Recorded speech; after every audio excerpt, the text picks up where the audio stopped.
Hello guys, आप सभी का फिर से एक बार स्वागत है मेरे चैनल पे। अगर आप इस वीडियो को देख रहे हैं तो एक बात दिमाग में उतार लिया जाए कि आप इस लाइफ में अब कभी पायलट नहीं बन पाइएगा, इस लाइफ में अब कभी आप डॉक्टर नहीं बन पाइएगा, इस लाइफ में अब कभी आप इंजीनियर नहीं बन पाइएगा।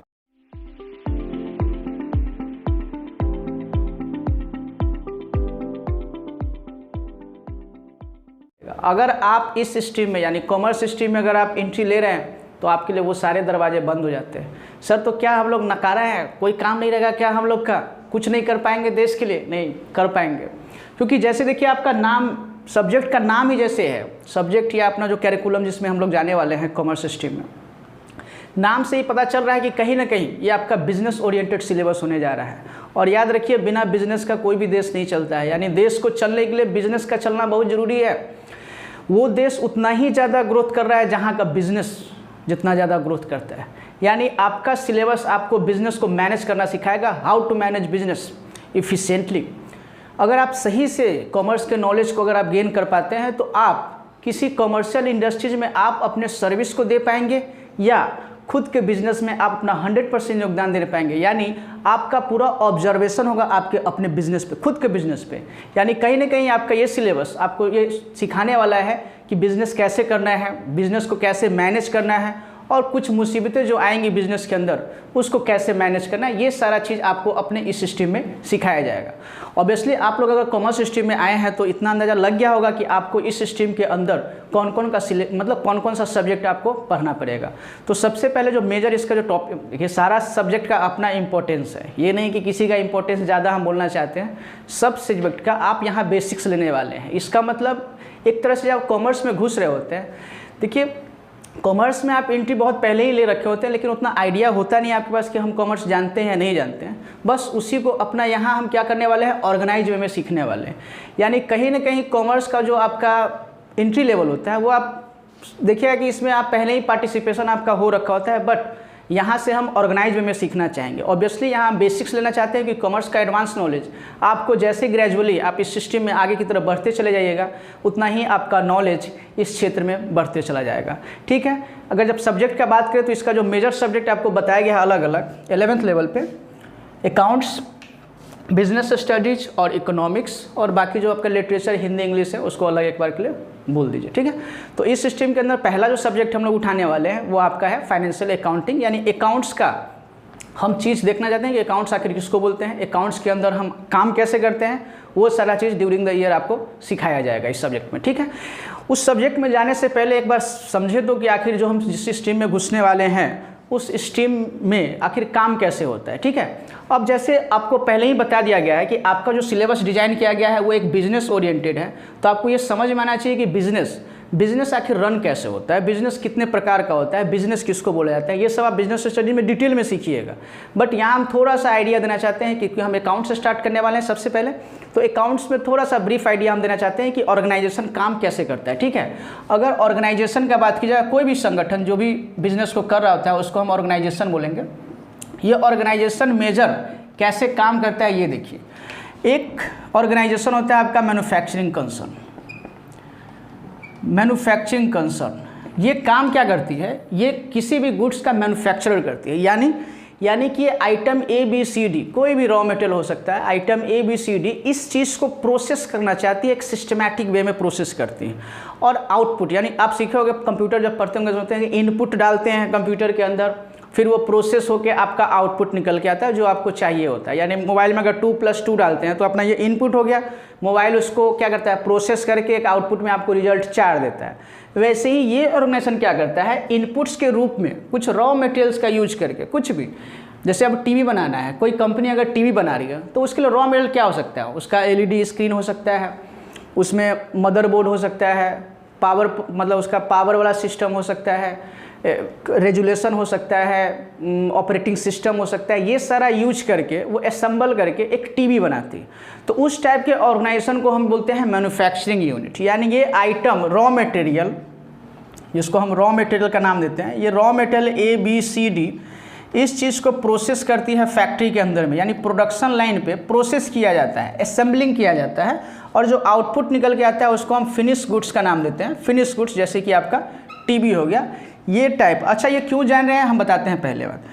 अपना जो सिलेबस, अपना जो हम लोग चीज़ पढ़ेंगे, जो भी चीज़ पढ़ेंगे, ऑब्वियसली हमको पढ़ते समय ये तो नहीं बताया जाएगा कि आपको मैन्युफैक्चरिंग यूनिट में भेजा जाएगा, आप वहाँ पे काम कीजिएगा, या आप मैन्युफैक्चरिंग यूनिट खोलिएगा, वहाँ पे कैसे बुक्स ऑफ अकाउंट्स को, अपने सिलेबस को यूज किया जाएगा। आपको सिखाया जाएगा ओवरऑल मतलब कि आपका जो सिलेबस है, आप पढ़ने के बाद किसी भी टाइप के ऑर्गेनाइजेशन में जाके अपना आउटपुट यानी अपना आप सर्विस प्रोवाइड करवा पाएंगे। यानी आप जो पढ़ाई किया जाएगा, आपके द्वारा जो पढ़ा जाएगा चीज़, वो हर तरह के ऑर्गेनाइजेशन के लिए आपको सिखाया जाएगा ड्यूरिंग द कोर्स में। तो इसीलिए हम थोड़ा सा आइडिया लेना चाहते हैं कि आखिर ऑर्गेनाइजेशन काम कैसे करता है। ठीक है, जैसे ये ऑर्गेनाइजेशन देखें, इस टाइप के ऑर्गेनाइजेशन को हम लोग मैन्युफैक्चरिंग यूनिट बोलते हैं, यानी फैक्ट्री जिसको आप देखेंगे, फैक्ट्री जिसको बोला जाता है।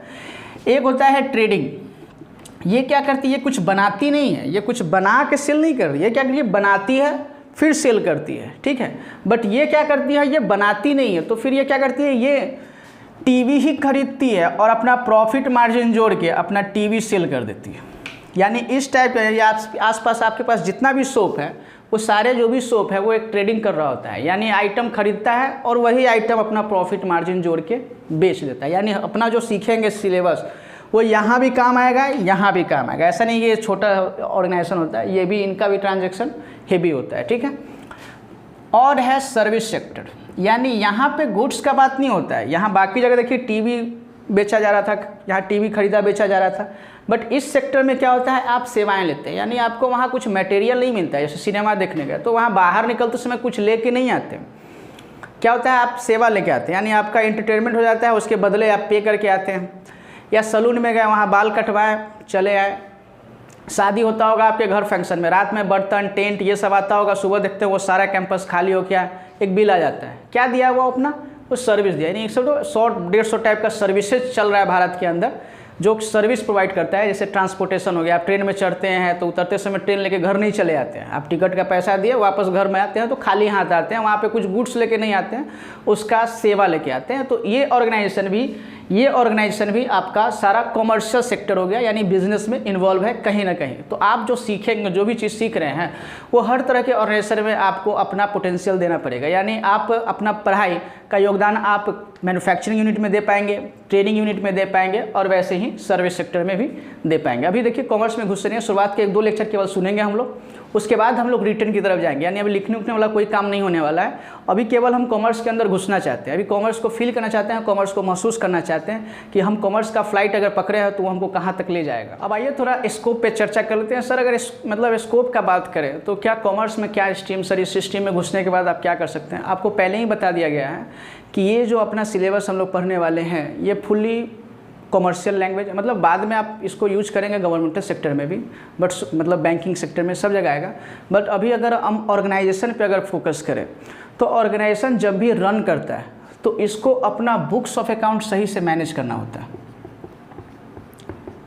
यानी एक तरह से देखें तो अगर बिजनेस को किसी से बात करना है, बिजनेस अगर अपने आप को किसी को कुछ बताना चाहता है कि हम क्या हैं, तो बिजनेस ज़्यादा कुछ नहीं करेगा, अपना जो बुक्स ऑफ अकाउंट्स होगा वो ले जाके आपके हाथ में थमा देगा। वो बोलना चाहता है, ये बोलना चाहता है, अगर रिलायंस इंडस्ट्रीज़ को समझना है तो आप रिलायंस का PL बैलेंस शीट, अभी नहीं समझ में आएगा, बाद में समझेंगे, वो कुछ किताब देगा आपको, वो बुक्स देगा जो हम मेंटेन करेंगे अपने सिलेबस में, वो आपको हाथ में थमा देगा। आप समझ जाइएगा कि भाई इसमें पोटेंशियल क्या है, ये बिज़नेस में, ये बिज़नेस काम क्या कर रहा है, इसका इनकम क्या है, खर्चा क्या है, ये सारा चीज़ आपको सिखाया जाएगा। इसका मतलब लॉ जो है, यानी लॉ जो बोला है, वो लॉ बोलता है कि ऑर्गेनाइजेशन और ऑर्गेनाइजेशन को चलाने वाला मेंबर, जैसे अभी मान लेते हैं इस दोनों में सेपरेशन होता है, यानी दोनों अलग अलग होता है। ठीक है, तो अब चूंकि इसको बुक्स ऑफ अकाउंट सारा मैनेज करना है तो ये कोई साइंस का या आर्ट्स का बंदा मैनेज सही से नहीं कर सकता है। यानी अगर आप कॉमर्स जानते हैं तो ही आपको इन्वाइट करेगा इंडस्ट्रीज़ की, आइए और हमारे बुक्स ऑफ अकाउंट्स को आप सही से मैनेज करो, क्योंकि लॉ बोल रखा है कि कंपनी का बुक्स ऑफ अकाउंट्स, कोई भी ऑर्गेनाइजेशन हो, उसका बुक्स ऑफ अकाउंट सही से मैनेज होना चाहिए। यानी अगर आप पढ़े हुए हैं, ढंग से पढ़े हुए हैं, तो आपको कंपनी इनवाइट करेगा अपने बुक्स ऑफ अकाउंट्स को कंप्लीट करवाने के लिए। दूसरा, जैसे सुने होंगे टैक्सेशन, टैक्सेशन मतलब कि कर जिसको बोलते हैं हम लोग, यानी कंपनियां जो GST आप लोग सुने होंगे, कॉमर्स में घुसे हैं तो GST या टैक्स का जो बात होता है, तो कंपनी सही से टैक्स जमा करवा रही है या नहीं करवा रही है, उसके लिए जो लॉ है, जो गवर्नमेंट है, वो कंपनी के अकाउंट्स को चेक करके पता करती है कि कंपनी कहीं टैक्स का चोरी तो नहीं कर रही है या प्रॉपर टैक्स जमा तो नहीं कर रही है। यानी आप टैक्स कंसल्टेंट के रूप में भी अपने सेवा कंपनी को दे सकते हैं। अब कंपनी के अंदर काम सही से हुआ है या नहीं हुआ है, अब कंपनी के अंदर फॉर्जरी हो रखा है, ये गवर्नमेंट को कैसे पता चलेगा? कि ऐसा तो नहीं है मिली भगत कि कंपनी के अंदर पैसा का गबन किया गया है। आप जब धीरे धीरे बड़े होते जाइएगा तब पता चलेगा कि कंपनी के अंदर बहुत सारे निवेशकों का पैसा लगा होता है, यानी कंपनी के अंदर ऑनर के अलावा भी बहुत लोगों का पैसा लगा होता है और उस पैसे को सही से मैनेज तो किया जा रहा है, कहीं पर्सनल बेनिफिट में तो नहीं यूज किया जा रहा है ऑनर्स के द्वारा, यानी किसी का नुकसान, सरकार का नुकसान, देश का नुकसान, पब्लिक का नुकसान तो नहीं हो रहा है। इसीलिए इन लोगों को ऑडिट करवाना होता है। ऑडिट मतलब कि बुक्स ऑफ अकाउंट्स और जो देख रहे हैं टैक्सेशन जो किया गया है वो प्रॉपर सही वे में किया गया है या नहीं किया गया है। इसके लिए कंपनी को लॉ बोला है कि आपको अपने बुक्स ऑफ अकाउंट्स को ऑडिट करवाना चाहिए एक इंडिपेंडेंट पर्सन से, यानी वो कंपनी का एम्प्लॉय नहीं होना चाहिए, वो बाहर का एक इंडिपेंडेंट पर्सन होना चाहिए जो आएगा और आपके बुक्स ऑफ अकाउंट्स को चेक करेगा कि आप प्रॉपर अकाउंटिंग सही से किए हो या नहीं किए हो, आप टैक्सेशन सही से किए हैं या नहीं किए हैं। ये इंडिपेंडेंट ऑडिटर आप भी बन सकते हो, बशर्ते आपके पास प्रोफेशनल, जैसे धीरे धीरे आप प्रोफेशनल डिग्री की तरफ जाएंगे तो आप ये सारा काम कंप्लीट कर पाएंगे। ऐसे विदाउट डिग्री या विदाउट प्रोफेशनल डिग्री आपको ऑडिट करने का हक नहीं होगा। ये सीखेंगे, ये जो CA होता है, चार्टर्ड अकाउंटेंट, यानी इस कोर्स को धीरे धीरे आप स्टडी करते आगे चले जाएगा तो 11th-12th के बाद आप CA कर सकते हैं, CW यानी कॉस्ट अकाउंटेंट कर सकते हैं। कॉस्ट अकाउंटेंट का काम क्या होता है, जैसे अब ऑर्गेनाइजेशन कोई प्रोडक्ट बना रहा है तो प्रोडक्ट को आखिर बनाया कि मतलब प्रोडक्ट का कॉस्टिंग क्या रखे, प्रोडक्ट को किस प्राइस पे बेचे कि ऑर्गेनाइजेशन अपना सर्वाइवल कर पाए, ऑर्गेनाइजेशन अपना ग्रोथ कर पाए, ऑर्गेनाइजेशन हमेशा प्रॉफिट में रहे। अब पता चले बनाए हैं 5 रुपया पर यूनिट, अब बेच रहे हैं उसको 4 रुपया पर यूनिट में। कंपटीशन देखे कि मार्केट में तो 4 रुपया बेच रहे हैं, आप शुरुआत के 1-2 साल तो बेच भी दीजिएगा 4 रुपया में, बस बाद में पता चला है कि बिजनेस का सारा कैपिटल वेव आउट, सारा कैपिटल खत्म हो चुका है। क्यों? आप कॉस्टिंग से नीचे में बेच रहे थे। तो किसी प्रोडक्ट का कॉस्टिंग क्या डिसाइड होगा, यानी उस प्रोडक्ट का दाम क्या होगा, ये साइंस का बंदा नहीं बता पाएगा। इसके लिए आपको कॉमर्स ही पढ़ना पड़ेगा, यानी कॉमर्स का ही बंदा आपको बताएगा कि कॉस्टिंग क्या होगा। ठीक है। उसके बाद चूँकि बुक्स ऑफ अकाउंट्स एक काफ़ी सोफिस्टिकेटेड मामला होता है, इसलिए आपको अप्लीकेबल लॉ को फॉलो करना होता है, यानी आपको आगे पढ़ के लॉ भी सिखाया जाएगा कि कौन कौन सा लॉ, अलग अलग लॉ है, कंपनीज लॉ है, इनकम टैक्स लॉ है, लेबर लॉ है, ये सारा लॉ आपको सीखना पड़ेगा धीरे धीरे। यानी आपका एक स्कोप देख रहे हैं कि आप किसी भी एक सब्जेक्ट में भी अगर महारत हासिल कर लेते हैं तो आपके पास काम का ढेरों सारा अपॉर्चुनिटी, यानी कंपनी आपको इसके लिए भी रख सकती है, इसके लिए रख सकती है, इसके लिए रख सकती है, इसके लिए रख सकती है, इसके लिए रख सकती है। और भी इसमें और आगे की तरफ जाएंगे तो और स्कोप है आपका, जैसे फाइनेंशियल मैनेजमेंट सीखेंगे कि कंपनी अपने फाइनेंस को कैसे एफिशिएंटली मैनेज। देखिए, ज़्यादा पॉकेट में पैसा रहना भी ठीक नहीं है या कम रहना भी ठीक नहीं है, पैसा कहाँ से लाया जाए, ये सारा चीज़ सिखाया जाता है फाइनेंशियल मैनेजमेंट के अंदर में। यानी ऑर्गेनाइजेशन इस सब के लिए एक मतलब सेपरेट, समझिए सेपरेट प्रोफेशनल्स हायर करती है, ताकि अच्छे से अगर सेवा लेंगे तभी तो ऑर्गेनाइजेशन ग्रोथ करेगा, तभी तो एक ऑर्गेनाइजेशन का जो स्टार्ट होता है उसका ब्रांच धीरे धीरे क्यों बढ़ते चला जाता है, बिकॉज ऑफ अच्छे गुड्स के चलते, डिमांड के चलते, उसका डिमांड है अच्छे से, उसका बुक्स ऑफ अकाउंट्स अच्छे से मैनेज हो रहा है, टैक्सेशन पॉलिसी सही से चल रहा है। तो आप अपने सारे सब्जेक्ट को, आप जो भी पढ़ेंगे, जो भी सीखेंगे, वो आप दूसरे के ऑर्गेनाइजेशन में लिए काम कर सकते हैं। और जब इतना आप सीख जाएंगे तो आप अपने ऑर्गेनाइजेशन में भी तो यूज कर सकते हैं ना, कि हमको अप्लीकेबल कौन कौन लॉ फॉलो करना है, रजिस्ट्रेशन का क्या प्रोसेस है, बुक्स ऑफ अकाउंट्स कैसे मैनेज करता है, टैक्सेशन कब डिडक्ट करना है, कब डिपॉजिट करना है गवर्नमेंट के यहाँ, ये सारा चीज़ आपको आने वाले 2-4 सालों में सिखाया जाएगा। ठीक है। आप मैनेजमेंट का कोर्स कर सकते हैं, मतलब स्कोप का आपके पास कमी नहीं होगा इस सेक्टर में। यानी किसी भी एक चीज़ पे भी अगर आपका पकड़ हो जाता है तो आप ऑब्वियसली है कि आप ऑर्गेनाइजेशन के अंदर अपना आउटपुट दे पाइएगा। ठीक है। तो ये था आपका स्कोप। आइए कुछ और छोटा बड़ा बात सीखना चाहते हैं। देखिए, अब पहले ही हम बता चुके हैं, अभी अकाउंट्स के अंदर हम लोग नहीं घुसे हैं, अभी हम कॉमर्स के इर्द गिर्द ही घूमना चाहते हैं। ठीक है। कोई हड़बड़ी नहीं है, आराम से चलेगा, पूरा इनफ टाइम है आपके पास, लेट के पढ़िएगा अभी तो भी आपका आराम से ख़त्म हो जाएगा। ठीक है। 11th के लिए विदाउट स्ट्रेस हम लोग पढ़ते हैं, कोई हेडेक लेके नहीं पढ़ते हैं। ठीक है। 11th में आपका बेसिक्स यानी फंडामेंटल स्ट्रांग होना बहुत ज़रूरी है, क्योंकि यहाँ से आपका कॉमर्स का एक आधार तैयार होता है, और आधार जितना मजबूत होगा एक इमारत उतना ही बड़ा खड़ा होगा। इसलिए ध्यान रखिएगा, हम धीरे धीरे चल रहे हैं। इसका मतलब कहीं ना कहीं आपको एक बेसिक अंडरस्टैंडिंग हम देना चाहते हैं ताकि आपका इंटरेस्ट बना रहे कि जिस स्ट्रीम में हम घुसे हैं उसको हल्के में ना लिया जाए। ठीक है, यहाँ देखिए क्या लिखा हुआ है, मैनेजमेंट, यानी बिजनेस को जो सही से मैनेज करता है उसी को हम, यानी देखिए केवल सही से मैनेज में केवल ये वर्ड बहुत भी एक लाइन में लग रहा है सही से मैनेज, बट इस पर एक पूरा किताब है बिजनेस स्टडीज़ 11th में 12th में और BBA MBA सब जगह। यानी एक लाइन में बोलना है कि बिजनेस को सही से मैनेज करना एक बहुत छोटा लाइन हो जाता है, बट डिटेल में आपको ये सारा चीज़ सीखना पड़ेगा कि ये जो बोले ना सही से मैनेज, या आखिर ये सही से मैनेज करते कैसे हैं। ठीक है, बट मैनेजमेंट जो करता है मोटा मोटी जो यहाँ बात लिखा हुआ है इसको ध्यान में रखा जाए। मैनेजमेंट किसी ऑर्गेनाइजेशन को अगर सही से मैनेज करना चाहता है तो उसको कुछ प्रिंसिपल्स को ध्यान में रखना चाहिए, यानी कुछ सिद्धांत को ध्यान में रख के ही अगर बिजनेस को सही से मैनेज किया जा सकता है। अगर हम प्रिंसिपल को साइड में रख दें, अगर सिद्धांत को हम साइड में रख दें तो वो बेकार है। जैसे आपका जब 12th में आएगा तो आपको बताया जाएगा, एक फ्योल साहब थे, वो जब एक सिविल इंजीनियर थे, वो जब उनका जब कंपनी में ज्वाइनिंग हुआ था तो वो कंपनी ऑलमोस्ट बंद होने के कगार पे था जब वो डायरेक्टर्स में मतलब टॉप लेवल में जो ज्वाइन लिए थे। और 30 साल बाद जब उनके रिटायरमेंट का एज आया तो वो बंद होता हुआ कंपनी, जब वो ज्वाइनिंग लिए थे उस समय जो बंद हो रहा था वो कंपनी, वो 30 ईयर्स बाद एक लीडिंग कंपनी था एक वर्ल्ड में, यानी माइनिंग के क्षेत्र में उस कंपनी से बड़ा कोई कंपनी नहीं था। तो उनसे पूछा गया कि ऐसा क्या किया आपकी बंद होता हुआ कंपनी आखिर ऐसे टॉप पे कैसे पहुंच गया, तो वो बोले कि हम ज़्यादा कुछ नहीं किए, हम प्रिंसिपल्स को कुछ अप्लाई किए, यानी कुछ सिद्धांत हमको लगा कि अपने ऑर्गेनाइजेशन में लगाना चाहिए। यानी वो क्या किए हैं, अपने प्रबंधन को मतलब मैनेजमेंट को थोड़ा सा उसको चेंज किए। चेंज क्या किए वो छोटा बहुत बड़ा बात आप बाद में सीखिएगा, बट वो उनका जो मोटा मोटी क्या था, वो डिवीजन ऑफ वर्क करना चाहते थे। वो ये बोलना चाहते थे कि अगर हमको काम करवाना है किसी ऑर्गेनाइजेशन के अंदर में तो किसी एक आदमी से हम सारा काम ना करवाएं। इससे क्या हुआ कि वो आदमी, वो पर्सन कोई भी काम ढंग से नहीं कर पाएगा, मतलब वो एफिशिएंटली किसी काम में नहीं हो पाएगा, एक्सपर्ट नहीं हो पाएगा वो किसी काम में। तो बोला कि जो बंदा, जो पर्सन स्पेशलिस्ट है जिसमें, वो काम क्यों ना उससे करवाया जाए। यानी डिवीजन ऑफ वर्क में क्या हुआ, वो काम को बांट दिया गया। अगर काम है उसको छोटे छोटे टुकड़ों में बांट दिया गया, प्रोसेस को छोटे छोटे टुकड़ों में बांट दिया गया, और किसी एक प्रोसेस यानी किसी एक एक्टिविटी में एक पर्सन को डाल दिया गया। उसके बाद वाले काम को दूसरा पर्सन करेगा, उसके बाद वाले काम को तीसरा पर्सन करेगा। इससे क्या होगा, रेगुलर काम करने से जो पर्सन एक्टिविटी 1 कर रहा था वो उसमें महारत हासिल कर लेगा। यानी जैसे जैसे वो करते जाएगा, 1 महीना 2 महीना 1 साल 1.5 साल, वो उस काम को एफिशिएंटली कर पाएगा। मतलब ना गलती होने का गुंजाइश, ना रिसोर्स बर्बाद होने का गुंजाइश, और मतलब बराबर करने से क्या होगा, टाइम भी बचेगा और जो क्वालिटी होगा वो बेहतर होते चला जाएगा। यानी ये डिवीजन ऑफ वर्क लगाएं।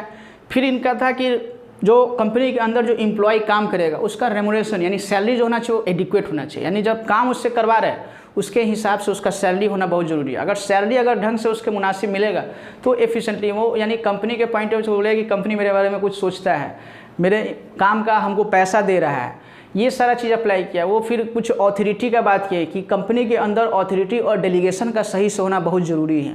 अगर किसी को अधिकार दे रहे हैं, किसी को दायित्व दे रहे हैं तो एक प्रॉपर वे में देना चाहिए कि उसको उसके राइट्स के बदले उससे उतना काम लिया जाए। इतना काम दिए नहीं और राइट्स दुनिया भर का दे दिए हैं तो इससे क्या हुआ, वो अनयूजुअली उस राइट्स का यानी उसका अधिकार का वो मिसयूज कर सकता है। यानी वो प्रोडक्ट अपने मतलब ऑर्गेनाइजेशन के बेनिफिट्स मतलब मार्केट में सस्ते में ना खरीद के अपने रिलेटिव्स के यहाँ से परचेज कर सकता है। यानी ये सब पे नज़र रखना जरूरी हो जाता है। तो ये प्रिंसिपल आप डिटेल में सीखें। यानी बिजनेस को मैनेज करने के लिए कुल 15-20 प्रिंसिपल्स को फॉलो करना है जो आप सीखेंगे बाद में। फिर मैनेजमेंट को स्टडी करने चाहिए, यानी लगातार हमको बिजनेस इन्वायरमेंट्स को स्टडी करते रहना बहुत ज़रूरी है। नहीं तो बहुत सारा कंपनी आप देखे होंगे आउटडेटेड यानी मार्केट से बाहर कर देता है। क्यों? क्योंकि वो इन्वायरमेंट को स्टडी नहीं कर रहा था। यानी जिस इन्वायरमेंट्स में अपना ऑर्गेनाइजेशन काम कर रहा है या आप अपना ऑर्गेनाइजेशन को रन कर रहे होंगे तो आप लगातार ये बोलते होंगे भाई मार्केट में क्या चल रहा है। जो आप ये लाइन बोलें कि मार्केट में क्या चल रहा है तो कहीं ना कहीं आप इन्वायरमेंट्स को स्टडी कर रहे होते हैं और ये देख रहे होते हैं कि आज डिमांड में क्या चल रहा है, आज पब्लिक क्या मांग रहा है, पब्लिक को क्या नीड है। होता है ना कि जैसे अभी कोरोना आया तो सबसे ज़्यादा नीड आपको ये ड्रेस या फिर लग्जरियस सामान नहीं, आपको सबसे ज़्यादा कि वैक्सीनेशन। अब कंपनी सब में होड़ लगा हुआ था कि सबसे पहले वैक्सीनेशन मेरा बने तो मेरा बने। क्यों? क्योंकि अभी नीड सबसे ज़्यादा उसी का था कोरोना काल में कि कोरोना का वैक्सीन जो सबसे पहले बनाएगा विजेता वही होगा। यानी सबसे ज़्यादा पोटेंशियल ग्रोथ उसी का हो पाएगा, प्रॉफिट सबसे ज़्यादा वही कमा पाएगा, बाद में आएगा बेसिकली सेकेंड आएगा, लेकिन मार्केट पे पकड़ किसका हो गया रहेगा, फर्स्ट मूवर एडवांटेज। यानी सबसे पहले फ़ायदा उठा लिया कौन? जो इन्वायरमेंट्स को अच्छे से स्कैन कर रहा था। वो क्या किया, देखा कि भाई अब डब्बा वाला टीवी नहीं बन रहा है, डब्बा वाला टीवी लोग डिमांड नहीं कर रहा है, क्यों, अब लोग को एलईडी फ्लैट टीवी चाहिए। तो अब रॉ मटेरियल हम किस टाइप का ऑर्डर करेंगे, टीवी हम किस टाइप का बनाएंगे, एलईडी टाइप का।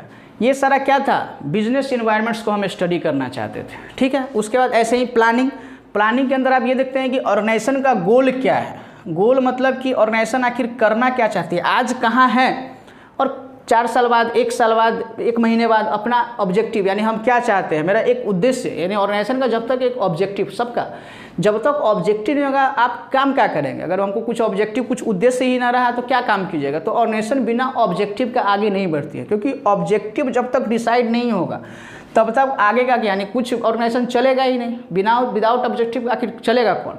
अब जैसे ऑब्जेक्टिव डिसाइड होगा, एक गोल डिसाइड होगा, चीज़ों को ऑर्गेनाइज किया जाएगा, पैसा कहाँ से आए, कितना डिपार्टमेंट बनेगा, परचेज डिपार्टमेंट, सेल्स डिपार्टमेंट, ये सारा डिपार्टमेंट, मशीन क्या कहाँ से लाया जाएगा, ये सारा चीज़ को ऑर्गेनाइज किया जाएगा। अब तो डिपार्टमेंट बन गया है, पोस्ट बन गया है, मशीन आ गया, पैसा आ गया, अब आदमी के बिना काम कैसे होगा। स्टाफिंग में सिखाया जाएगा आपको कि आदमी को ढंग से कैसे लाया जाए, क्योंकि सही बंदा अगर न रहा तो कंपनी को बहुत जल्दी ये बंद करवा देगा। यानी right person in right place होना बहुत ज़रूरी है। आपको बिजनेस के अंदर ये सीखना है ढंग से कि स्टाफिंग करते समय आपको ये चीज़ ध्यान रखना चाहिए कि आखिर किस बंदे को किस जगह पे होना बहुत ज़रूरी है। और आदमी को आने के बाद उसको डायरेक्ट किया जाए कि आपसे हमको काम क्या करवाना है। ऑब्वियसली हर जगह अपना अलग अलग डिपार्टमेंट होगा, एक सुपर होगा, उसके नीचे होगा, उसके नीचे होगा, सबके अंदर में आएगा, धीरे धीरे ग्रेजुअली आगे हम लोग देखेंगे। फिर आदमी से डायरेक्ट करेंगे कि उसको काम क्या लेना है, सबका काम का बंटवारा कर दिया जाएगा। उसके बाद वो जो काम किया है उसको हम मैच कराने का कोशिश करेंगे कि एक्चुअल में वो काम उतना किया है या नहीं किया है। अगर नहीं किया है तो उसको हम प्रॉपर ट्रेनिंग देंगे, सुपरवाइज देंगे। ये सारा काम करवाने के बाद ये सारा ये जो चक्र है, ये चक्र चलता रहेगा, तब ये कोई ऑर्गेनाइजेशन आपका जो जिसको बोलते हैं डायनेमिक इन्वायरमेंट्स, क्योंकि इन्वायरमेंट लगातार बदल रहा होता है। एक बिजनेस रुक नहीं जाता है एक प्रोडक्ट बना के, वो और रिसर्च करते रहता है कि और उस प्रोडक्ट में हम कैसे अपना इन्वेंशन करें और मल्टीपल प्रोडक्ट में कैसे घुसे। क्योंकि अगर हम नहीं घुसे, नहीं बदलाव किए, अगर ढंग से हम प्लानिंग नहीं किए, चीज़ों को ऑर्गेनाइज नहीं किए, स्टाफ को डायरेक्टिंग सही से नहीं दिए, उसको कंट्रोल नहीं किए, तो ऑर्गेनाइजेशन आपका ज़्यादा दिन तक सर्वाइव नहीं कर पाएगा। और ऑर्गेनाइजेशन का सर्वाइवल बहुत जरूरी है, क्योंकि अगर ऑर्गेनाइजेशन ही सर्वाइव नहीं किया तो उसके अंदर का स्टाफ कहाँ से सर्वाइविंग करेगा। आप उसके अंदर जाके काम क्या कर लीजिएगा अगर ऑर्गेनाइजेशन ही बंद हो जाता है तो आपको ये सारा चीज़ धीरे धीरे सिखाया जाएगा डिटेल में। आई होप कि आपको थोड़ा सा आइडिया लगा होगा कि आखिर कॉमर्स क्या है, उसके अंदर का स्कोप, कैसे एक मैनेजमेंट काम करता है, और धीरे धीरे हम लोग अकाउंट्स की तरफ मूव करेंगे। ठीक है, मिलते हैं अगले वीडियो में, तब तक के लिए थैंक यू।